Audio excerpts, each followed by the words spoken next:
오늘 함께 보실 말씀은 신약성경 사도행전 22장 22절부터 29절까지 말씀 함께 보시겠습니다. 사도행전 22장 22절부터 29절까지 말씀 함께 보시겠습니다. 한 절씩 교독하면서 읽겠습니다. 제가 먼저 읽겠습니다. 이 말하는 것까지 그들이 듣다가 소리질러 이르되 이러한 자는 세상에서 없애버리자 살려둘 자가 아니라 하여 천부장이 바울을 영내로 데려가라 명하고 그들이 무슨 일로 그에 대하여 떠드는지 알고자 하여 채찍질 하며 신문하라 한대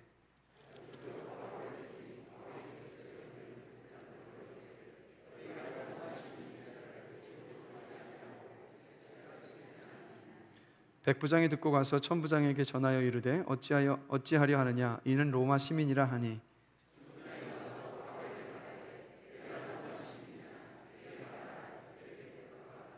천부장이 대답하되 나는 돈을 많이 들여 이 시민권을 얻었노라. 바울이 이르되 나는 나면서부터라 하니 신문하려던 사람들이 곧 그에게서 물러가고 천부장도 그가 로마 시민인 줄 알고 또 그 결박한 것 때문에 두려워하니라. 아멘. 자리에 앉으시겠습니다. 우리 옆 사람 보시면서 인사 좀 잠시 한번 더 나눴으면 좋겠습니다. 하나님께서 당신을 사랑하십니다. 또 이어서 당신은 하나님의 보배입니다. 네, 늘 기억하십시오. 예수 안에서 우리 모두는 하나님께 보배라는 것을. 네. 말씀을 준비하면서 유시민이 쓴 책 어떻게 살 것인가라는 책을 잠시 보게 됐는데 유시민이 그 책에서 훌륭한 인생은 무엇인가에 대해서 이렇게 말을 하더라고요. 오늘 하루 그 의미를 충족하는 삶을 살았는지 판단해야 한다. 정답은 없다. 우리는 각자 정체성이 다른 자아들이다. 누구도 타인에게 삶이 어떤 의미를 가져야 한다고 대신 결정해 줄 수는 없다. 삶의 의미는 사람마다 다를 수 있다. 중요한 것은 나름의 답을 가지고 사는 것이다. 스스로 의미를 부여하지 못하는 삶은 훌륭할 수 없다.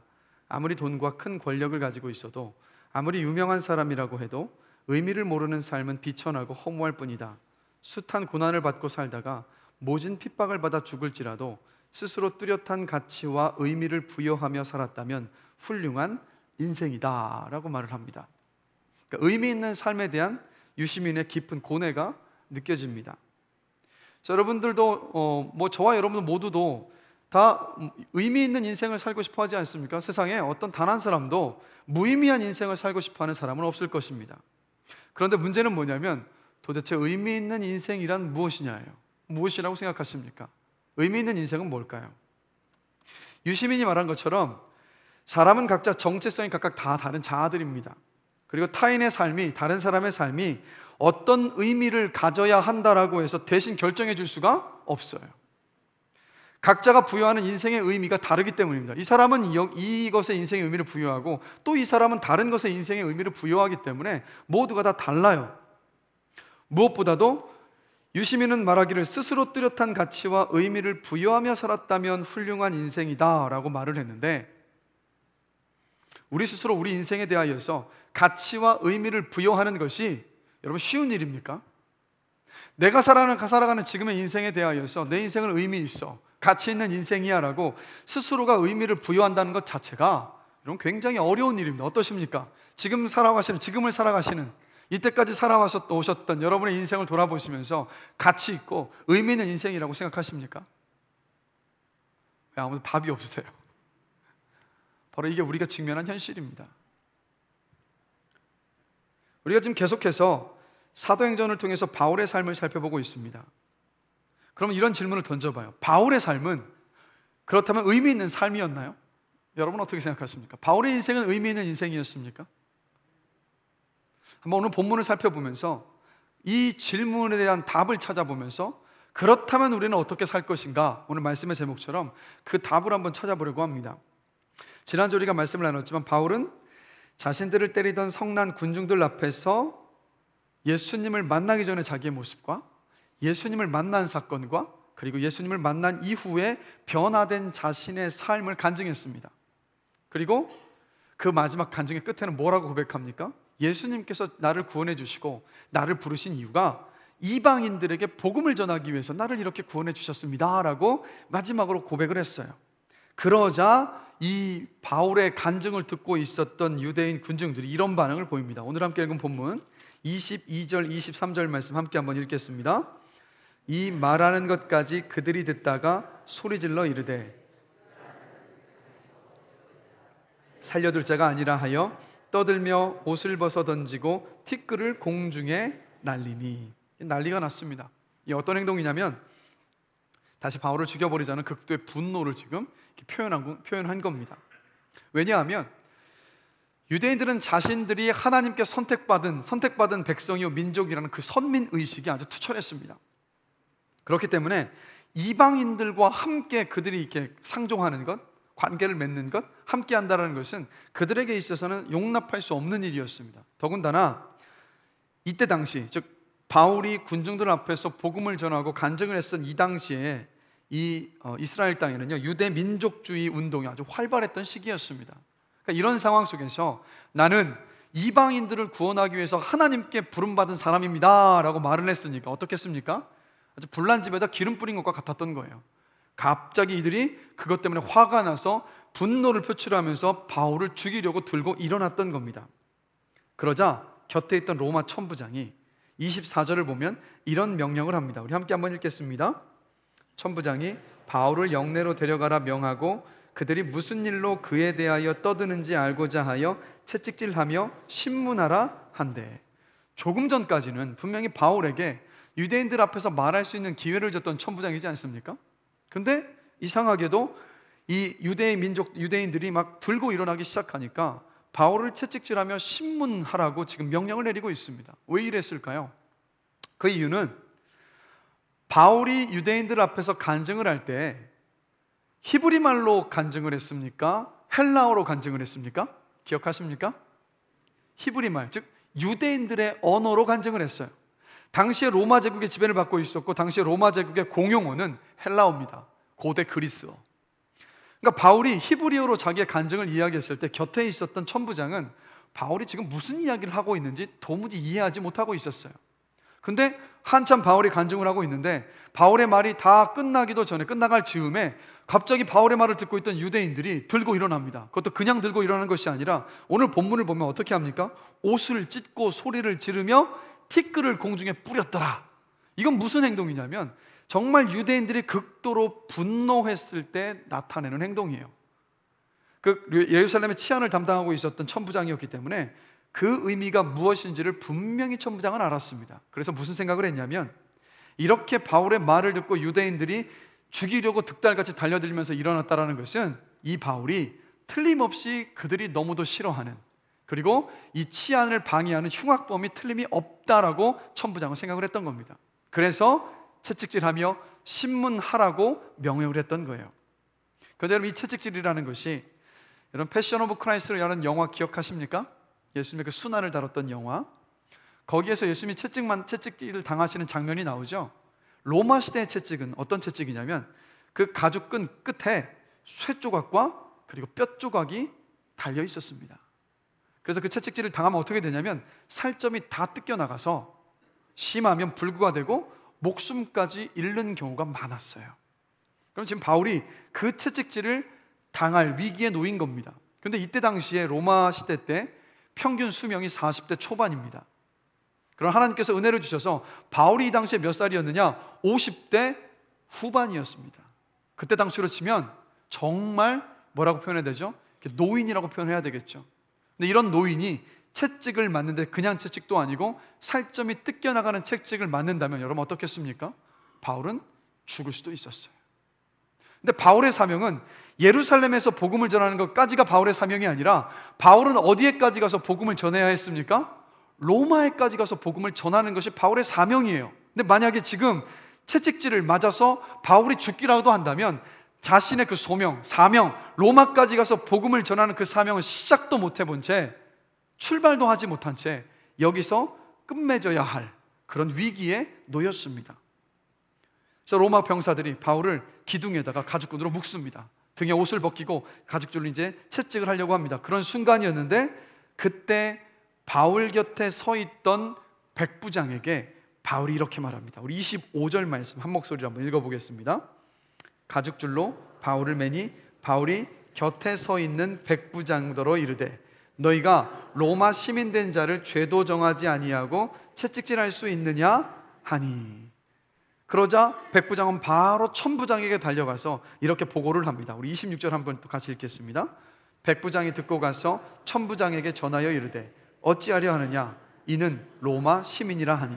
백부장의 보고를 듣자마자 이번에는 천부장이 바로 바울에게 달려와서 또 이렇게 말합니다. 27절과 28절 함께 읽겠습니다. 천부장이 와서 바울에게 말하되 내가 로마 시민이냐 내게 말하라 이르되 그러하다. 천부장이 대답하되 나는 돈을 많이 들여 이 시민권을 얻었노라. 바울이 이르되 나는 나면서부터라 하니. 천부장이 바울이 로마 시민이라는 것을 확인했어요. 그러자마자 29절에서 이런 반응을 보입니다. 29절도 함께 한번 읽겠습니다. 신문하려던 사람들이 곧 그에게서 물러가고 천부장도 그가 로마 시민인 줄 알고 또 그 결박한 것 때문에 두려워하니라. 반응이 어떻습니까? 두려워하고 있어요. 왜 두려워했냐면 당시의 로마법은 로마 시민을 정식 재판이 없이 채찍질을 하거나 매질을 하거나 아니면 이 체포하는 것, 결박하는 것을 엄격하게 금지했습니다. 만약에 이 법을 어길 경우에는 도리어 채찍질을 하고 매질을 했던 사람이 처벌을 받아야 했습니다. 그럼 지금 어떤 상황입니까? 정식 재판이 없이 천부장과 백부장과 로마의 병사들이 바울을 지금 묶었어요. 그리고 채찍질하려고 했습니다. 이미 바울이 지금까지 당한 이것만으로도 고발을 하게 되면 어떻게 되냐면 천부장과 백부장과 로마 병사들이 처벌을 받아야 했어요. 그래서 지금 두려워했던 겁니다. 자, 보면 오늘 바울은요, 오늘 본문 속에서 위기의 순간에 자신이 로마 시민이라는 것을 밝혔습니다. 그런데 여러분, 바울이 주님을 만나고 이방인들에게 복음을 전하는 사도로 부름을 받은 이후에 자신이 로마 시민이라는 것을 공식적으로 밝힌 것은 딱 2번입니다. 그래서 오늘 본문이 2번째였어요. 바울이 1차 선교여행을 다닐 때 1차, 2차, 3차 선교여행 모든 여행들이 다 힘들고 고된 선교여행길이지 않았습니까? 근데 바울이 1차 선교여행을 다닐 때 그때도 역시 가는 곳마다 바울이 수모를 겪었습니다. 특히 사도행전 14장을 보면 루스드라에서 바울이 복음을 전할 때 어떤 일이 있었냐면 바울이 복음을 전하는 것이 너무도 싫었던 눈에 가시와도 같이 여겼었던 유대인들이 루스드라에 살고 있었던 사람들을 선동해서 바울을 돌로 치게 합니다. 그래서 돌에 맞아서 바울이 거의 죽기 직전까지 갔어요. 그래서 사도행전 14장을 보면 사람들이 바울이 죽은 줄 알고 루스드라 성 밖으로 끌어냈다라고 기록을 하고 있습니다. 바울이 만약에 그때 자신이 로마 시민이라는 것을 밝히고 관의 도움을 구했다면 당하지 않을 고난이었습니다. 근데 바울은 이상하게도 1차 선교여행 내내 어느 곳에서도 나는 로마 시민입니다 라는 것을 밝히지 않았어요. 분명히 로마 시민으로 태어났기 때문에 로마 시민의 특권과 권리가 어떠한 것인지를 누구보다도 잘 알았던 바울입니다. 그럼 왜 바울은 자신이 로마 시민이라는 것을 밝히지 않았을까요? 그 이유는요, 자신이 로마 시민이라는 것 자체를 아예 잊고 살았기 때문입니다. 그럼 왜 잊었느냐? 우리는 그 답을 어디에서 찾을 수 있냐면 빌립보서 3장 8절에서 찾을 수 있습니다. 우리 함께 한번 읽어보겠습니다. 또한 모든 것을 해로 여김은 내 주 그리스도 예수를 아는 지식이 가장 고상하기 때문이라. 배설물로 여김은 그리스도를 얻고. 자, 뭐냐면 바울은 예수를 믿고 난 후에 그동안 자신의 자랑거리였던 모든 것들을 배설물과 같이 여겼습니다. 예수가 가장 중요했어요. 여러분, 바울이 어떤 사람입니까? 당대 최고의 유대인 율법학자였던 가말리엘의 제자였습니다. 요즘은 대학교에 가서 대학교의 교수님들의 제자들이 수백 명, 수천 명이 될 수 있지 않습니까? 그런데 달라요. 이때 당시에 가말리엘의 제자들은 예수님께서 12제자를 데리고 다니면서 가르치셨던 것처럼 가말리엘 제자도 소수였습니다. 이건 무슨 말입니까? 가말리엘에게 인정받았다라는 거예요. 소수의 선택받은 제자였다라는 말이에요. 그만큼 권위가 있었고 그만큼 명예가 있는 사람이 바로 바울이었습니다. 그리고 요즘으로 치면 국회의원인 산헤드린 공회의 회원이었습니다. 최고 종교회의의 그 70인 가운데 한 명이 바로 바울이었어요. 그리고 또 바울은 당시 유대인들의 존경의 대상이었던 바리새인이었습니다. 거기에 지금의 미국 시민권과 유사한 로마 시민권자였습니다. 이때 바울의 나이가 고작 20대였습니다. 그러면 충분히 자랑하고 어깨에 힘을 주면서 자신의 어떤 성공과 명예를 위해서 살아갈 수 있는 사람이 바로 바울이었어요. 그러나 바울은 예수님을 만나고 난 이후에 자신이 가지고 있었던 모든 것들이 더 이상 자랑거리일 수가 없었습니다. 오직 예수님만이 바울에게는 삶의 이유였고 목적이었고 자랑거리였어요. 그래서 자신이 로마 시민이라는 사실 자체를 아예 잊고 살았던 겁니다. 질문을 드리고 싶습니다. 저와 여러분에게 우리 예수님이 우리 인생 속에서 가장 귀한 분이십니까? 다시 질문 드릴게요. 우리 예수님이 여러분의 인생에서 가장 귀하신 분이십니까? 그 어떤 것보다도. 우리가 예수를 믿고 구원받았음에도 불구하고, 예수를 믿고 있음에도 불구하고 우리의 자랑이 학벌, 연봉, 명예, 권력, 재산, 내가 성취한 어떤 것, 성공이 되어버리면 우리는 예수를 사랑하고 있는 것이 아닙니다.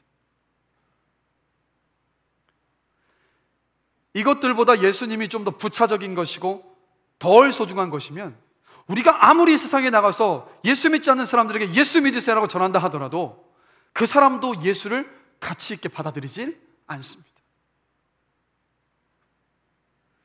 여러분, 우리를 죄에서 구원하여 주신 분이 예수님이십니다.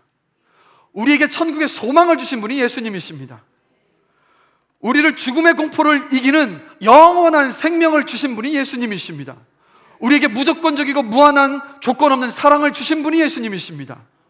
우리에게 삶의 이유와 목적을 주신 분이 바로 예수 그리스도이십니다. 그렇다면 여러분, 이 예수님이 우리 삶에 있어서 가장 소중하고 가장 귀하고 가장 가치 있는 것이 되어야 하지 않겠습니까? 순회 선교사는 김용희 선교사님은 매번 외칩니다. 예수면 다다, 예수면 다다, 예수면 다다. 예수가 다이십니까? 바라기는 예수를 사랑한다고 입만 열면 고백하는 우리들인데,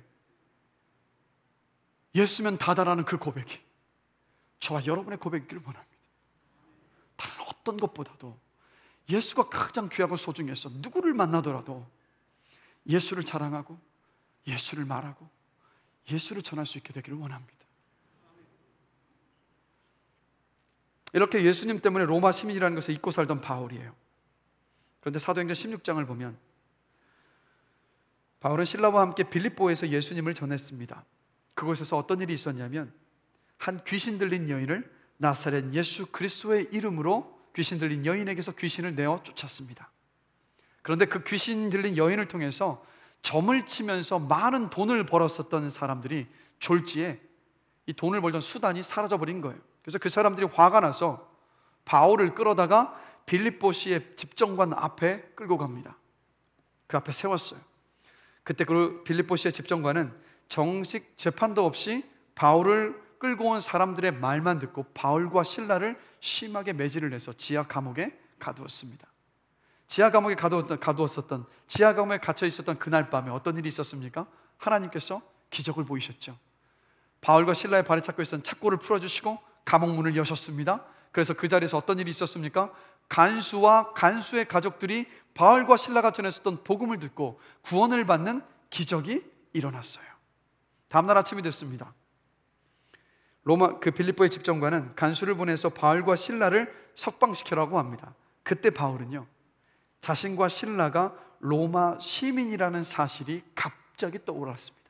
그래서 자신을 끌어내려오던 간수장에게 말하기를, 나는 로마 시민인데 어찌하여서 재판도 거치지 않고 나를 매질해서 이 감옥에 가두었느냐.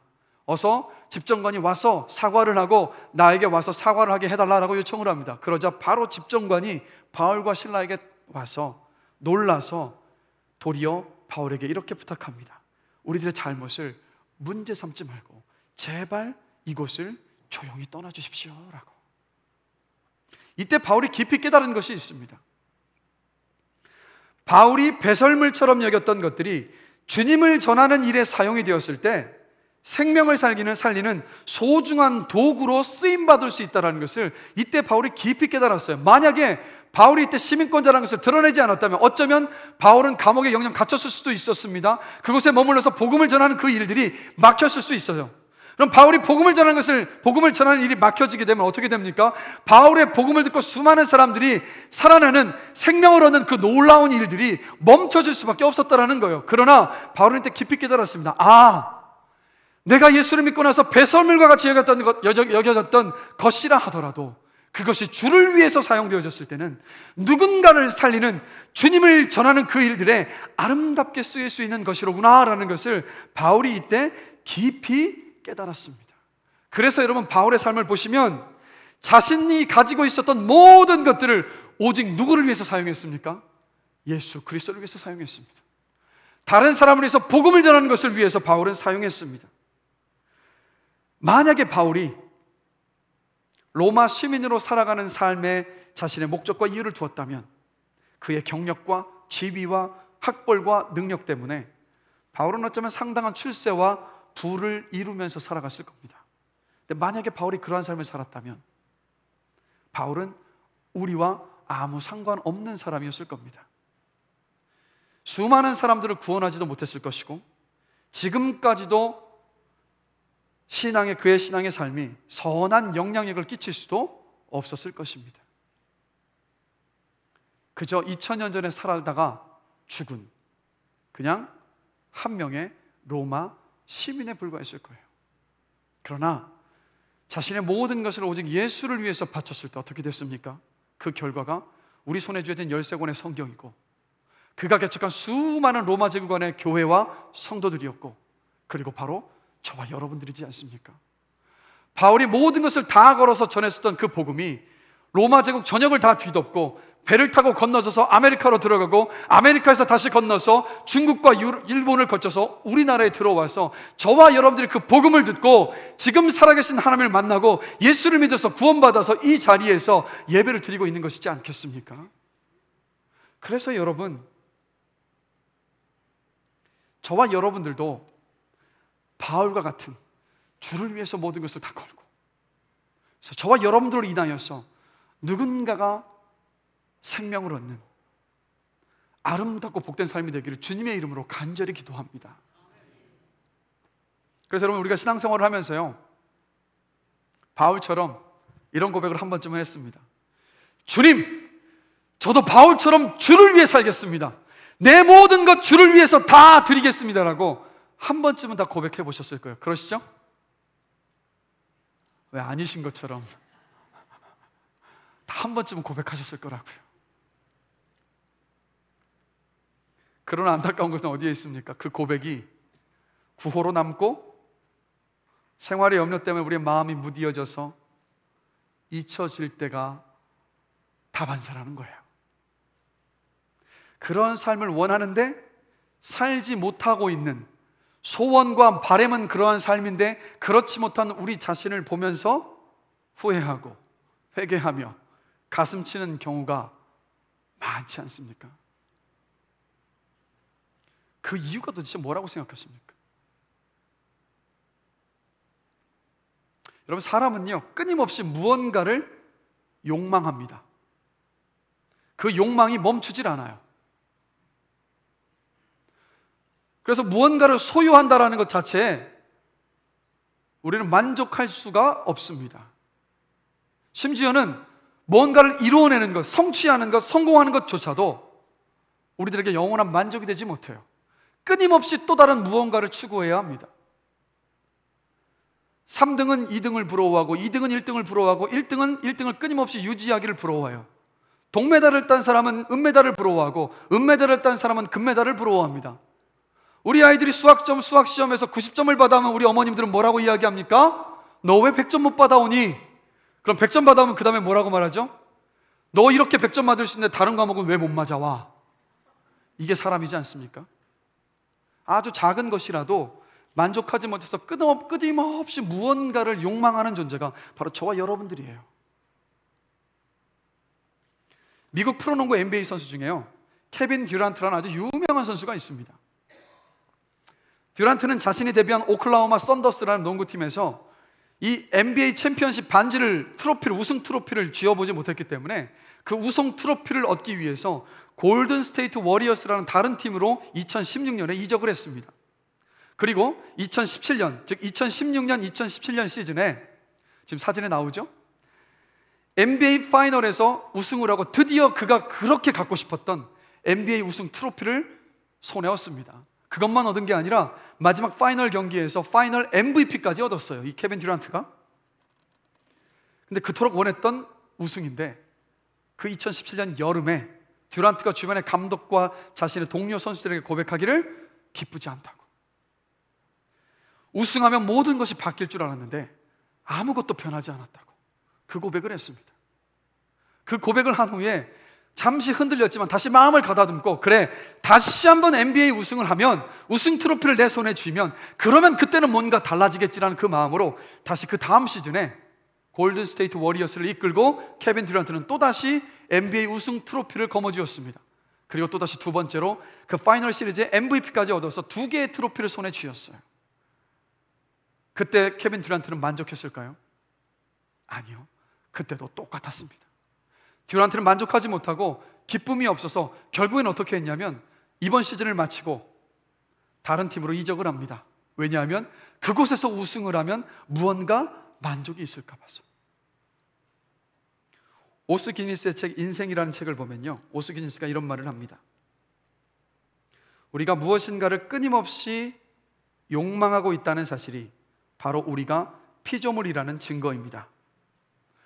우리는 불완전한 존재들이기에 우리를 완전하게 해줄 수 있는다고 손짓하는 것이라면 그것이 무엇이든 간에 욕망하게 되어 있습니다 라고. 여러분, 온 우주에 무언가를 욕망할 필요가 없는 존재, 스스로 충만한 존재, 유한하지 않고 무한한 존재는 누구십니까? 이런 존재는 누구실까요? 하나님 한 분밖에 없습니다. 하나님만이 무한하시고 무언가를 욕망할 필요가 없으시고 스스로 충만한 존재. 자, 그런데 하나님께서 우리 인간, 저와 여러분을 만드실 때 어떻게 만드셨다고 성경은 이야기합니까? 하나님의 형상을 따라 우리를 만드셨다라고 이야기합니다. 하나님의 형상을 따라 만들었다는 것은 바로 하나님의 그 모습을 따라서 우리를 만드셨다는 거예요. 그래서 전도서 3장 11절을 보면 바로 끊임없이 욕망하는 우리를, 인간을 향하여서 이렇게 말하고 있습니다. 사람들에게는 영원을 사모하는 마음을 주셨느니라. 영원을 사모하는 마음을 주셨느니라. 영원하고 충만한 하나님의 그 모습을 따라서 만들어진 저와 여러분들이기 때문에 우리는 영원한 것을 사모합니다. 비록 우리의 육신은 여러분 유한합니다. 언젠가는 죽어요. 그러나 우리의 마음만큼은 무한한 것을 담을 수 있는 존재라는 겁니다. 그래서 사람이 이 세상의 그 무엇으로도 채워지지 않고 영원한 만족을 누리지 못하며 끊임없이 무엇인가를 욕망하는 이유는 우리 마음이 바로 영원한 것을 사모하기 때문입니다. 다른 말로 하면 영원한 것이 아니면 저와 여러분의 마음은 채워질 수가 없습니다. 그래서 성 어거스틴도 이런 말을 했어요. 하나님, 당신을 위해 우리를 창조하셨으므로 우리 마음이 당신 안에서 안식을 얻기까지는 평안이 없나이다. 우리가 하나님을 만나고 하나님을 알아가는 것으로 우리의 마음이 채워지지 않으면 평안도 없고 안식도 없습니다.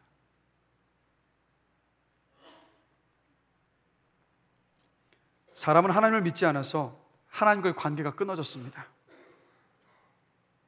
그래서 하나님과의 관계가 끊어졌기 때문에 하나님으로 인해서 우리의 마음과 이 심령이 채워지지 않기 때문에 우리는 끝없는 욕망에 사로잡혀서 살아갈 수밖에 없는 그런 존재예요.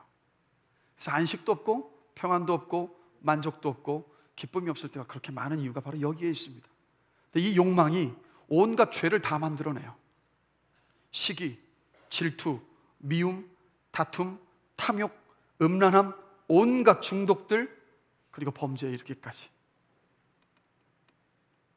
어느 것에도 만족이 없고, 그리고 그로 인하여서 죄를 지을 수밖에 없는 존재이기 때문에 성경은요, 인간을 향해서 이렇게 말합니다. 오호라, 나는 곤고한 자로다. 바울의 고백이에요. 여기서 곤고하다는 말의 의미가 뭐냐면 비참하다라는 뜻입니다. 오호라, 인간은 비참한 존재로다. 그렇지 않습니까? 무언가를 놓고 무언가를 수중에 얻고 얻어도 만족이 없는 존재. 뭔가 행복할 것이라고 생각했지만 그 행복조차도 죽음 앞에서 유한한 존재가 되어서 죽음 앞에서 모든 것이 다 사라질 수밖에 없는 존재. 그래서 인간은 비참한 존재라는 거예요. 하나님께서는 그러나 저와 여러분들을 만드시고 나서 이 비참함 가운데서 그대로 내버려 두기를 원하지 않으셨어요. 왜요? 우리를 사랑하시기 때문에. 우리를 사랑하시기 때문에 우리가 비참함 가운데서 그냥 살아가기를 하나님은 결코 원치 않으셔서, 그래서 어떻게 하셨습니까? 여러분, 사람은 모두가 다 비참한 존재예요. 모두가 다 끊임없이 무언가를 욕망하는 존재예요. 무엇으로 체험받고 싶으면 체험받지 못하는 존재예요. 그래서 자신 스스로도 그 비참함 속에서 구원을 이루어낼 수 없는 사람이고 내 자신조차도 구원할 수 없는 사람이기 때문에 다른 사람을 구원할 수 있겠습니까? 말도 안 되는 거죠. 내 자신도 구원하지 못하는 존재인데 어떻게 다른 사람을 구원합니까? 그래서 우리 하나님께서 어떻게 하셨습니까? 하나뿐인 아들 예수 그리스도를 이 땅에 보내주셨어요. 그 예수님께서 우리의 죄를 대신 지시고 십자가 위에서 죽으셨습니다.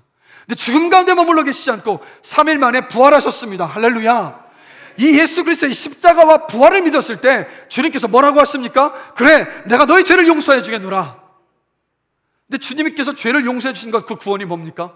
하나님과, 영원하신 하나님과 끊어졌던 관계의 회복이 바로 구원이에요. 가슴이 뻥 뚫려져서 영원한 것으로밖에 채워질 수밖에 없는 우리의 심령이 이 땅에 유한한 것들로 체험받고자 그토록 노력하지만 채워지지 않아서 비참했던 저와 여러분이 하나님께서 오직 예수 믿는 믿음 안에서 우리를 구원하여 주셔서 무엇을 선물로 주셨냐면 영원하신 하나님과 교제하는 선물을 주셨고, 그것이 바로 구원입니다. 그게 바로 구원이라고요. 그래서 하나님께서 예수님을 믿는 믿음으로 주신 구원을 성경에서 다른 말로 뭐라고 표현합니까? 영생이라고 말합니다. 영생이 뭡니까? Eternal life, 영원한 생명. 그러면 영원한 생명 하면 뭐가 먼저 떠오르세요? 진시 황제가 생각나지 않으십니까? 불로초를 찾아서 이 육신이 죽지 않기를 원했었던 진시황. 네, 맞습니다. 여러분, 그리스도인은요 똑같이 믿지 않는 사람과 똑같이 죽습니다. 그러나 우리는 무엇을 합니까? 우리의 육체가 죽는다 하더라도 예수 그리스도께서 이 땅에 다시 오셨을 때 우리는 육체와 함께 부활할 것을 믿습니다. 왜냐하면 우리 주님께서 부활하셨기 때문에. 그래서 그리스도인인 저와 여러분에게 죽음은 두려움이 아닙니다. 죽음은 우리들에게 더 이상 두려움이 아니라 잠깐 사랑하는 사람과의 이별일 뿐이지, 죽음은 뭡니까? 다시 만날 소망의 시작점이지 않습니까? 믿음 가운데서 죽어왔던 장례식장에 갈 때마다 늘 경험하는 것은 뭐냐면 그 안에 소망이 있다는 거예요. 그래, 엄마, 우리 다시 하늘나라에서 만날 거니까, 우리 주님 오시면 다시 만날 거니까라는 도리어 그 슬픔 안에서 그 슬픔이 기쁨과 소망으로 승화되는 모습을 계속해서 봅니다. 그래서 우리는 영원히 삽니다. 우리 하나님께서 예수 믿는 믿음 안에서 저와 여러분에게 이 영생을 선물로 주셨습니다. 할렐루야. 그 믿음 가운데 살아가시길 주님의 이름으로 축복합니다. 그런데 여러분, 구원이 영생이 이것이 다가 아니라는 겁니다. 영생에 또 다른 의미가 있어요. 요한복음 17장 3절입니다. 우리 함께 한 목소리로 한번 읽겠습니다. 영생은 곧 유일하신 참 하나님과 그가 보내신 자 예수 그리스도를 아는 것이니이다.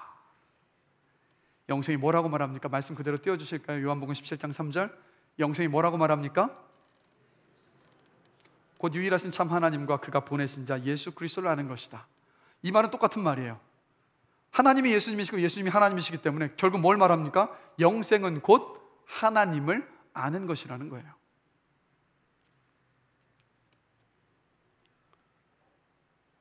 여기서 안다라는 말은요, 어떤 뜻이냐면 히브리어 단어로 야다입니다. 야다.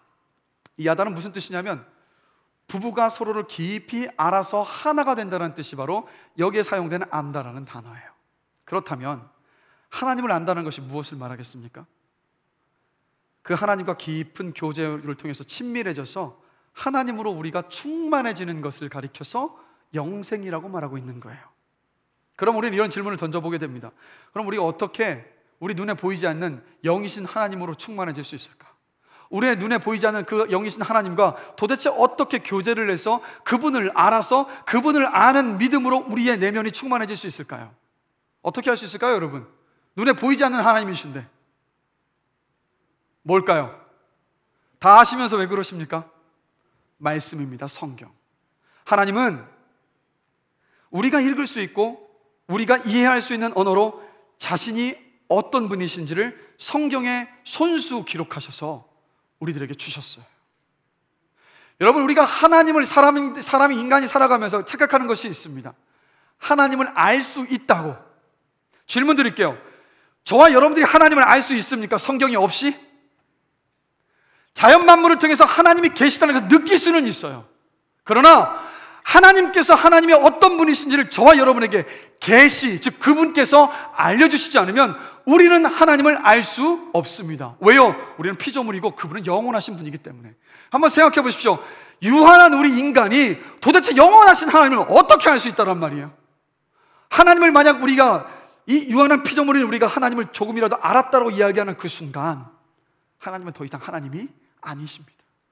그래서 하나님은 저와 여러분들에게 우리가 이해할 수 있는 이 언어로 손수 기록하셔서 하나님께서 누구신지 이 성경에 담아서 저와 여러분들에게 주셨습니다. 그래서 요한복음 1장 1절을 보면 이렇게 하나님께서 말씀하십니다. 함께 읽겠습니다. 태초에 말씀이 계시니라. 이 말씀이 하나님과 함께 계셨으니 이 말씀은 곧 하나님이시니라. 아멘. 뭐라고 이야기합니까? 이 말씀은 곧 뭐라고요? 하나님이시니라. 누구라도 성경을 통해서 하나님은 하나님을 알아가고 하나님과 교제할 수 있도록 하셨어요. 성경을 통해서 영원하신 하나님과 교제하고 그분을 알아가고 그분을 믿는 믿음으로 우리의 마음과 심령이 채워지는 것, 바로 그것이 하나님께서 주신 영생입니다. 영혼을 사모하게 만들어진 우리 마음이 영원하신 하나님이 어떤 분이신지를 알아갈 때 비로소 이 마음이 채워질 수 있습니다. 히브리서 4장 12절에서 그래서 말하죠. 하나님의 말씀은 살아있고 활력이 있어. 오직 하나님의 말씀만이 영원히 살아있는 능력의 말씀인 줄로 믿습니다. 그리고 이사야 선지자가 또 이런 말을 하지 않습니까? 이사야서 40장 7절과 8절입니다. 풀은 마르고 꽃이 시들면 여호와의 기운이 그 위에 불미라. 이 백성은 실로 풀이로다. 풀은 마르고 꽃은 시드나 우리 하나님의 말씀은 영원히 서리라. 하나님의 말씀만이 영원해요. 그래서 오직 하나님의 말씀으로 우리의 심령이 충만해졌을 때 비로소 우리는 무언가를 갈급해하지 않고 충만한 가운데 만족하며 기쁨으로 이 땅을 살아갈 수 있는 줄로 믿습니다. 그래서 여러분, 다시 바울의 삶으로 돌아오자면 바울이 자신이 누리고 있던 모든 것들을 배설물로 여기고 오직 복음을 위해서 자신이 가지고 있던 모든 것들을 기꺼이 사용할 수 있었던 이유, 바울이 자기 목숨조차도 아까워하지 않고 그 당시로는 전 세계를 다 누비면서 예수를 전하며 수많은 영혼들을 살릴 수 있었던 이유가 무엇이냐면 바로 말씀을 통해서 주님으로 충만했기 때문입니다. 그 충만함 가운데 머물러 있었기 때문에 바울은 자신이 개척한 교회들의 편지를 쓰면서 자신이 개척하고 자신의 제자로 삼았었던 그 모든 성도들도 내가 누리고 있었던 말씀 안에서 하나님을 알아가는 그 충만함을 누리기를 원해서 이렇게 바울이 기도하고 있는 모습을 봅니다. 로마서 15장 13절입니다. 함께 한번 읽어보겠습니다. 소망의 하나님이 모든 기쁨과 평강을 믿음 안에서 성령의 능력으로 소망이 넘치게 하시기를 원하노라. 또 이어서 에베소서 3장 14절에서 19절도 함께 한 목소리를 읽어보겠습니다. 이러므로 내가 하늘과 땅에 있는 각 족속에게 이름을 주신 아버지 앞에 무릎을 꿇고 비노니 영광의 풍성함을 따라 그의 성령으로 말미암아 너희 속사람을 능력으로 강건하게 하시오며 믿음으로 말미암아 그리스도께서 너희 마음에 계시게 하시옵고 너희가 사랑 가운데에서 뿌리가 박히고 터가 굳어져서 능히 모든 성도와 함께 지식에 넘치는 그리스도의 사랑을 알고 그 너비와 길이와 높이와 깊이가 어떠함을 깨달아 하나님의 모든 충만하신 것으로 너희에게 충만하게 하시기를 구하노라. 아멘. 이렇게 기도했어요. 그럼 다시 처음에 던졌었던 질문으로 돌아갑니다. 바울의 삶은 의미 있는 삶이었습니까? 바울의 삶은 의미 있는 삶이었습니다. 지금 제 손에 펜이 하나 들려져 있습니다. 이 펜이 의미가 있을 때는 언제입니까? 무언가를 쓸 때. 왜요? 만든 사람이 그 용도로 만들었기 때문입니다. 그러면 저와 여러분의 인생에 의미가 있을 때는 언제일까요? 옆에 있는 누군가가 당신의 삶은 정말 의미 있어요 라고 이야기해 줬을 때 우리의 삶이 의미가 있는 것일까요? 아니에요. 저와 여러분을 누가 만드셨습니까? 하나님이 만드셨습니다. 그러면 하나님이 우리를 만드셨다면, 우리를 만드셨을 때 우리를 통해서 이루어 가실 뜻과 목적이 있지 않겠습니까? 그 뜻과 목적을 이루어 갈 때 비로소 저와 여러분의 인생은 의미 있는 인생이 됩니다. 사람들이 뭐라 하든 상관이 없이 나중에 하나님 앞에 서서 하나님께서 우리의 인생을 다 지금도 보고 계시고 기록하고 계신데, 저와 여러분의 인생을 돌아보시면 그분께서, 우리를 만드신 창조주 하나님께서, 나에게 생명을 주신 하나님께서, 나에게 인생을 주신 그 하나님께서 우리를 향하여서, 그래, 너의 인생은 의미 있는 인생이었다, 내가 너를 통해서 그 땅에서 이루고자 했었던 그 뜻과 계획이 이루어졌다라고 하나님께서 인정하실 때 저와 여러분의 인생은 의미 있는 인생인 줄로 믿습니다. 그렇다면 저와 여러분들이 살아야 할 의미 있는 그 인생, 바울이 살았던 의미 있는 인생은 무엇이라고 생각하십니까? 너무도 분명하게 우리 예수님께서 가르쳐 주셨고, 그리고 그 의미 있는 인생이 무엇인가를 이 땅에서 살아가시면서 몸소 보여주셨어요. 마태복음 12장 29절에서 31절까지 말씀 함께 한번 읽겠습니다. 다 같이 읽겠습니다. 첫째는 이것이니 이스라엘아 들으라. 주 곧 우리 하나님은 유일한 주시라. 내 마음을 다하고 목숨을 다하고 뜻을 다하고 힘을 다하여 주 너의 하나님을 사랑하라 하신 것이요, 둘째는 이것이니 내 이웃을 내 자신과 같이 사랑하라 하신 것이라. 이보다 더 큰 계명이 없느니라. 아멘. 바울은 하나님을 너무도 사랑했기에 늘 말씀을 통해서 하나님을 알아갔습니다. 깊은 교제를 나눴습니다. 그래서 하나님을 알아가는 그 믿음으로 그의 심령이 가득 채워졌고 하나님으로 충만했습니다. 하나님으로 충만해지고 나니까 자기 목숨도 아깝지 않았고, 자신에게 주었던 모든, 자신이 가지고 있던 모든 로마 시민권을 포함한 모든 것들이 다 주의 것임을 인정하며 고백하지 않을 수 없었고, 그것을 기꺼이 복음을 전하며 다른 영혼을 살리는 것에 기꺼이 쓸 수 있었어요. 여러분, 누군가를 사랑하는 사랑의 최고봉이 무엇이라고 생각하십니까? 사랑의 최고봉은 다른 것이 아닙니다. 예수를 전해서, 복음을 전해서, 전도해서 그 사람이 구원을 받아서 하나님을 알아가며 교제하는 가운데에서 영원한 생명을 누리도록 했을 때 바로 그것이 가장 최고봉의 사랑인 줄로 믿습니다. 우리가 그 사랑을 베풀라고, 그 사랑을 전하라고, 그렇게 하나님께서 우리를 부르셨다는 거예요. 바울이 바로 하나님께서 원하셨던, 하나님을 사랑하고 내 이웃을 내 몸과 같이 사랑하라 하셨던 그 사랑을, 그 사랑하는 삶을 살았기 때문에 그 인생이 의미 있는 인생이었습니다. 그럼 우리는 이제 마지막으로 이런 질문을 던져봅니다. 그럼 우리는 어떻게 살아야 할까요? 도대체 어떤 삶이 우리에게 의미 있는 삶입니까? 사실 우리는 너무도 잘 알고 있습니다. 내 이웃을 내 몸과 같이 사랑하라는 그 삶이 정말 아름다운 삶이라는 거 다들 너무 잘 아시죠? 마음에 이런 마음 다 갖고 계시잖아요. 그래, 남을 섬기고 희생하고, 뭐 저 아프리카까지 가라고 하시지만 않는다면 그래도 내 주변에서 복음을 전하면서 그렇게 살아야지. 그래, 이 삶이야. 자, 그러나 우리의 고민은 어디에 있습니까? 그 삶이 정말 주님께서 기뻐하시는 삶이고 의미 있는 삶이라는 것을 알아요. 그러나 질문 드리고 싶습니다. 그러한 삶을 살고 있습니까? 살아가고 계십니까? 마음은 원이로되 그렇지 못한 것 때문에 우리가 괴로워하지 않습니까? 왜 그럴까요? 그런 삶을 살아야 된다는 것도 아는데, 그런데 그런 삶을 살려고 애쓰고 애써 보다가 이내 좌절하고 꺾여서 실망하기를 반복하는 이유가 여러분 무엇일까요? 그 이유가 무엇이라고 생각하십니까?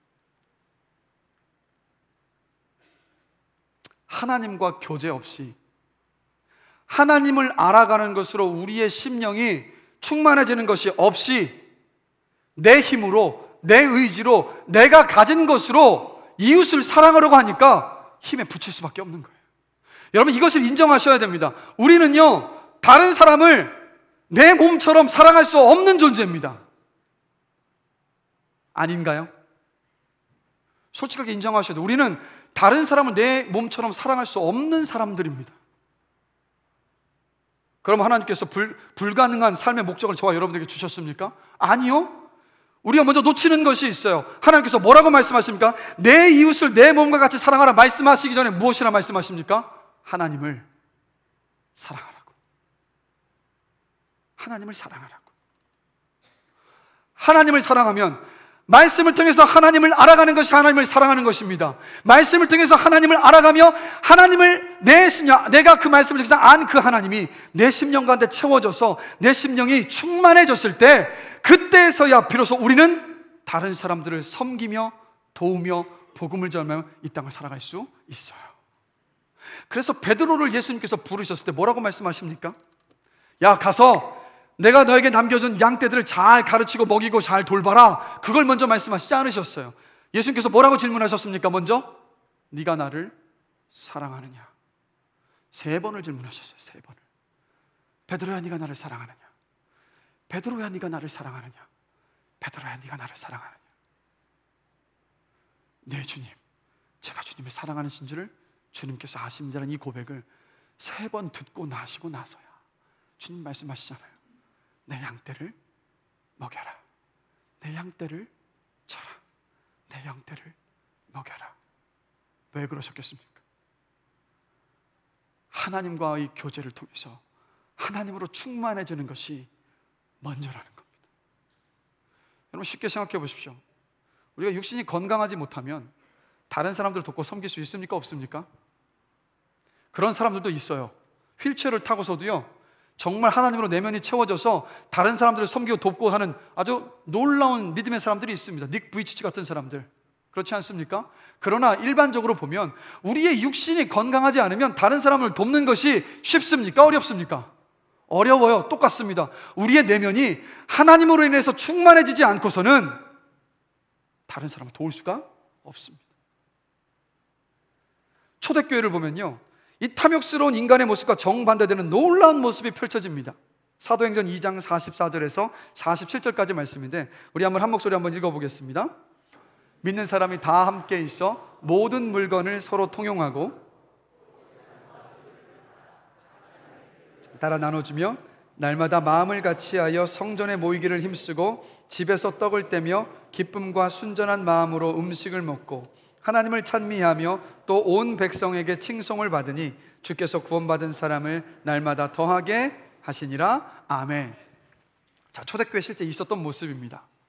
이 모습을 보시면서 어떤 생각이 드십니까? 1번 가능하다, 2번 불가능하다. 1번이십니까? 2번이십니까? 솔직하셔도 괜찮아요. 마음은 1번에 가 있는데 우리 어떻게 생각합니까? 현실은 2번 불가능하다 쪽에 더 쏠리지 않습니까? 그런데 여러분, 이 일들이 일어났던 이유가 있습니다. 바로 사도행전 2장 42절을 보면 그 답이 있어요. 함께 읽어보겠습니다. 그들이 사도의 가르침을 받아 서로 교제하고 떡을 떼며 오로지 기도하기를 힘쓰니라. 뭐 했다고요? 사도들의 가르침을 받았대요. 말씀 안에 붙잡혀 있었어요. 기도 안에 붙잡혀 있어서 하나님과 충만한 교제 속에 머물러 있었기 때문에 사도행전에 이 놀라운 일이 벌어질 수 있었습니다. 그렇다면 이 시대에도 우리가 말씀 안에 사로잡혀서 말씀으로 충만해지면, 그 하나님의 충만한 가운데 있으면 우리도 동일하게 같은 역사를 볼 수 있지 않겠습니까? 이 메이 오케스트라는 오케스트라가 있습니다. 이 오케스트라는 좀 신기한 게요, 오케스트라 하면 그냥 연주하는 단체지 않습니까? 클래식 음악을 연주하는 단체인데, 이 오케스트라는 2년에 한 번씩 단원들을 새로 모집을 합니다. 그럼 모집할 때마다 뭘 하냐면 단원들에게 말씀 묵상하는 걸 가르쳐요. 말씀 묵상을 가르치고 매일 단원들이 말씀 묵상하는 것을 전체 단톡방에 올리게 합니다. 그리고 매 일주일에 한 번씩 모여서 연습을 하는데, 연습 시간에 연습하는 시간보다 어떤 시간이 더 많냐면 같이 함께 식사하면서 교제를 하고 말씀 묵상한 은혜를 나누는 시간이 더 길어요. 그런데 놀라운 것은 뭐냐면, 처음에는 이 단원들이 매일 말씀을 묵상하는 것 자체를 그냥 아예 힘들어했어요. 그냥 괴로워서 그 말씀 묵상하는 게 너무 힘들어서 때로는 어떤 단원들은 그 오케스트라를 탈퇴하기도 해요. 근데 놀라운 것은 뭐냐? 말씀 묵상을 하기 시작한 지 4개월이 지났는데 어떤 일이 벌어지냐? 이런 일이 벌어지는 거예요. 얼굴이 어둡고 어두웠었고 불만에 가득 찼었던 단원들이 얼굴이 밝아지기 시작을 해요. 감사가 넘치기 시작합니다. 그리고 무엇보다도 나를 위한 기도 제목만을 내놨던 사람들이 불과 말씀을 함께 하면서 말씀을 묵상하기 시작한 지 4개월이 지났을 뿐인데, 기도의 제목이 나를 위한 기도가 아니라 다른 사람을 위한 중보의 기도 제목으로 바뀌어요. 더 놀라운 것은 전도하며 복음을 전하기 시작한 놀라운 변화가 그 가운데서 일어나고 있다는 거예요. 불과 몇 개월 만에요? 4개월 만에.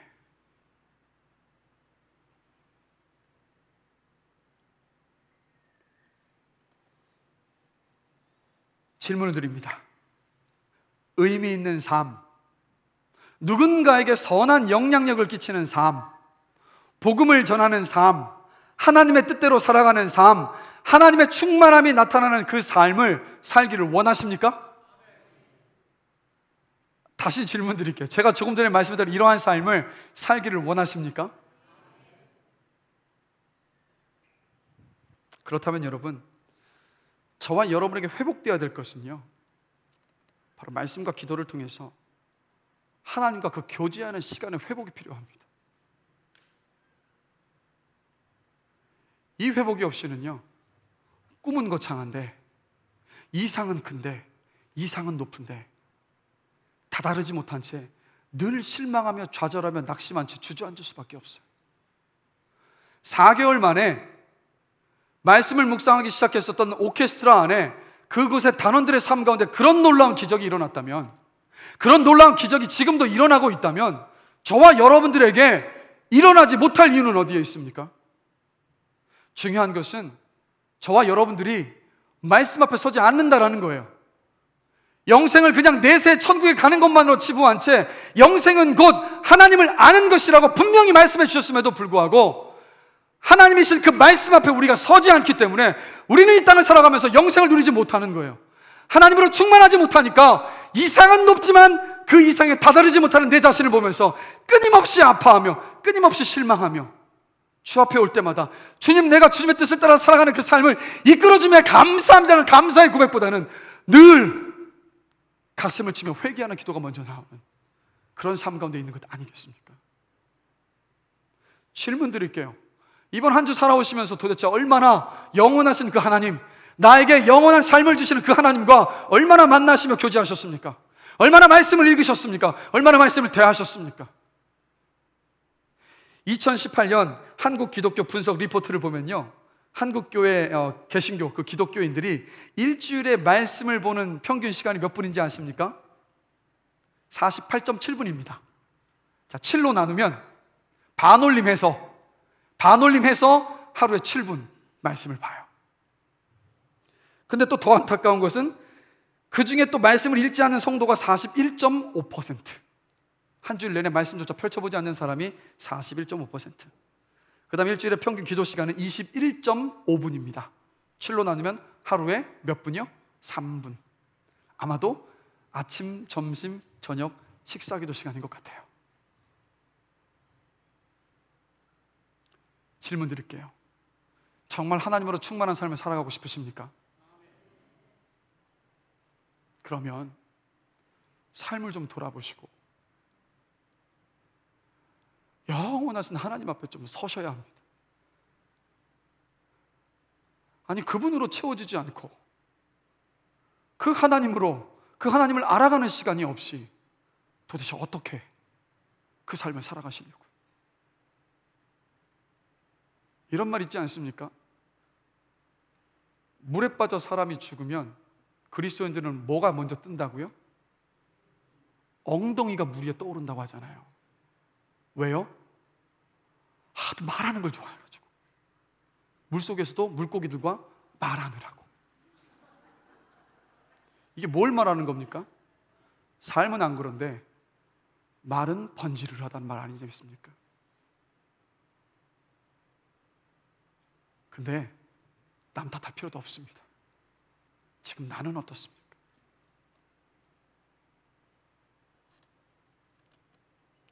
하나님과의 교제가 회복되지 않는 한 우리의 마음이 영원하신 하나님으로 채워지지 않는 한 여러분, 우리 삶은요 늘 허덕이고 늘 갈급하고 늘 욕망에 사로잡히고 늘 나만 생각하고 다른 사람을 돕고 섬기지도 못하고 늘 염려와 근심과 걱정 속에 매여서 살아갈 수밖에 없습니다. 그렇다면 오늘요 진지하게 다시 한번 좀 결단을 하십시오. 말씀을 읽는 시간 다시 한번 결단을 좀 하시라. 생명의 근원이 우리 손에 쥐어져 있는데 이걸 우리에게 주셨어요. 도무지 가까이 하지 않는 것. 얼마나 아프시겠습니까? 시간을 정하시되 좀 제발 구체적으로 정하십시오. 시간 나면 하면 절대 못 읽어요. 절대 기도도 할 수 없습니다.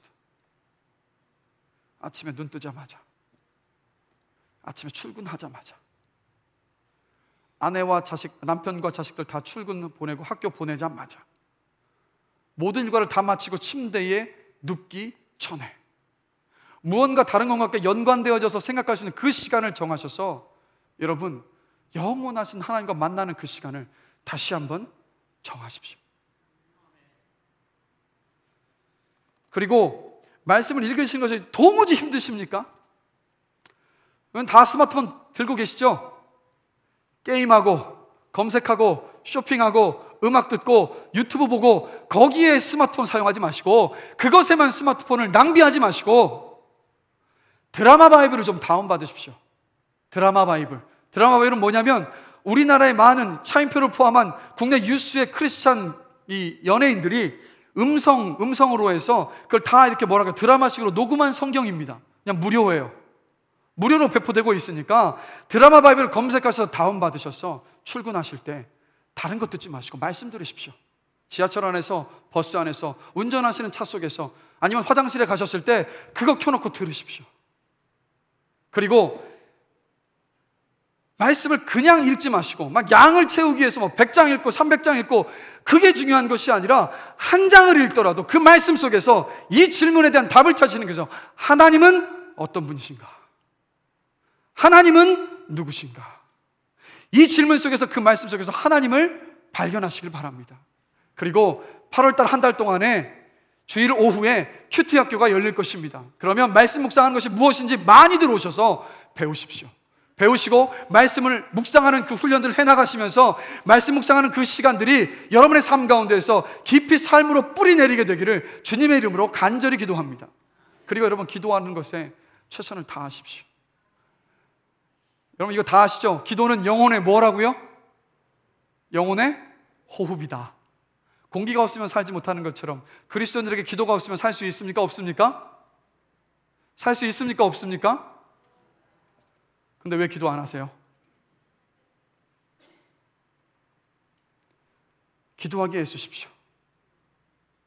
새벽 기도에 오셔서 최선을 다하시고 그것이 힘드시다면 금요일날 밤만이라도 오셔서 하나님과 깊이 기도하시면서 교제하게 되시기를 주님의 이름으로 간절히 축원합니다.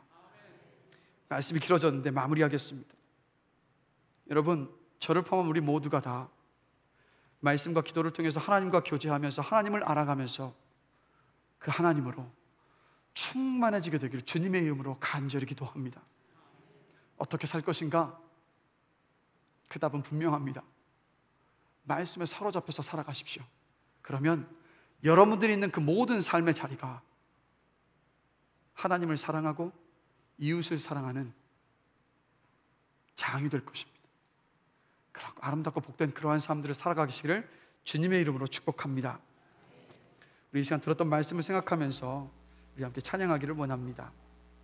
내 갈급함이라는 찬양입니다.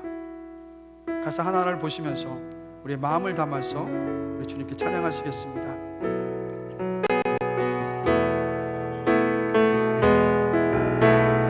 내 갈급함 어느 것으로 채울 수 없네. 내 갈급함 상한 나의 심령에 내 갈급함 부르짖는 소리 들으소서. 내 갈급함 주의 음성 들리네.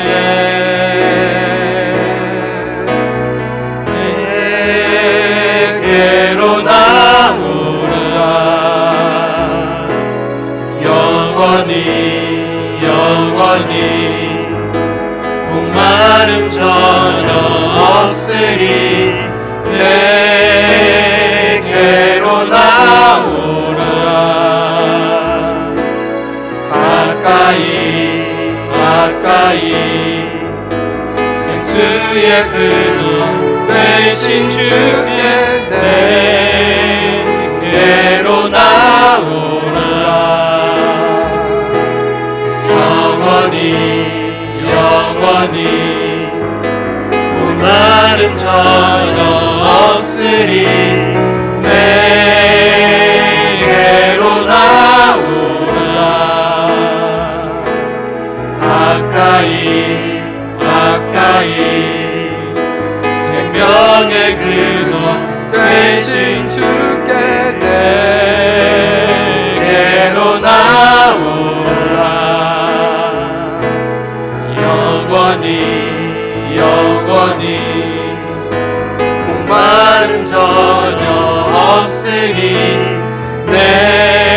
내게로 나오라.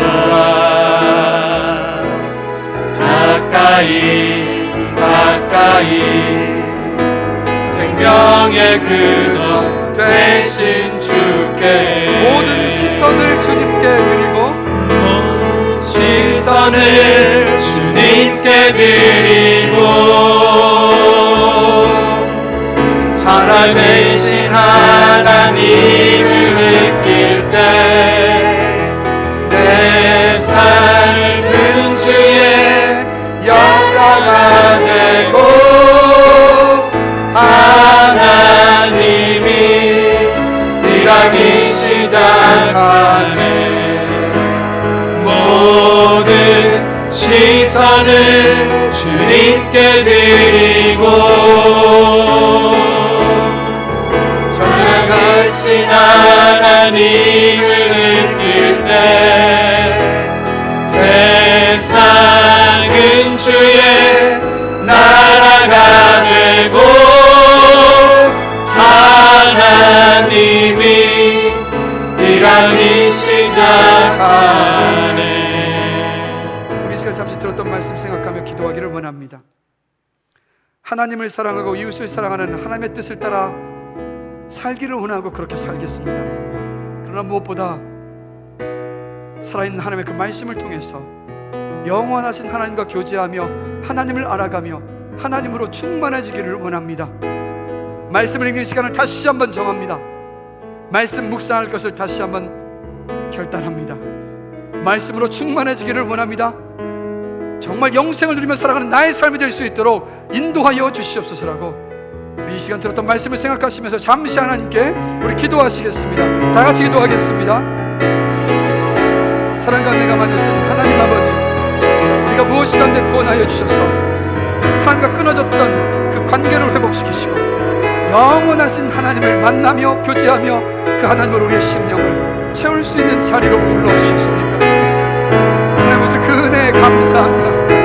그러나 우리는 그 은혜를 입었음에도 불구하고 영원한 그 하나님께서 우리의 심령을 채우실 수 있는 유일하신 그 하나님께서 우리 곁에 함께하고 계심에도 불구하고 그 말씀을 가까이 하지 않은 채 여전히 세상의 것들로 우리의 심령과 마음을 채우기 위해서 동분서주하며 이리 치고 저리 부딪힐 때가 얼마나 많은지 이 시간 다시 한번 우리 자신을 돌아보며 주 앞에 고백합니다. 하나님, 다시 한번 우리가 깊이 깨닫습니다. 말씀으로 우리의 심령이 채워지지 않고서는, 말씀을 통해서 하나님이 누구신지 알아서 우리의 심령이 채워지지 않고서는 결코 충만한 삶이 우리 가운데 이루어질 수 없는 것을 다시 한번 깊이 깨닫습니다. 말씀을 가까이 하며 말씀을 읽고 말씀을 묵상하는 그 시간에 다시 한번 결단하오니 우리의 연약한 심령을 불쌍히 여겨주시고 성령 우리 가운데 일하여 주셔서 말씀을 읽고 묵상하는 그 시간들을 다시 한번 결단하오니 그 시간 속에서 영원하신 하나님을 알아가며 영원하신 하나님을 우리의 심령과 마음이 넘치도록 채워질 수 있는, 충만해질 수 있는 귀한 은혜를 주님 허락하여 주시옵소서. 감사합니다. 예수 그리스도의 이름으로 기도드렸습니다. 하나님 아버지, 우리가 들었던 말씀을 생각하며 우리의 삶을 다시 한번 돌아보면서 깊이 허덕이며 늘 갈급하며 늘 불만족 속에서 늘 무엇인가를 갈구했었던 우리의 삶을 다시 한번 돌아보며 우리가 주님 앞에 결단합니다.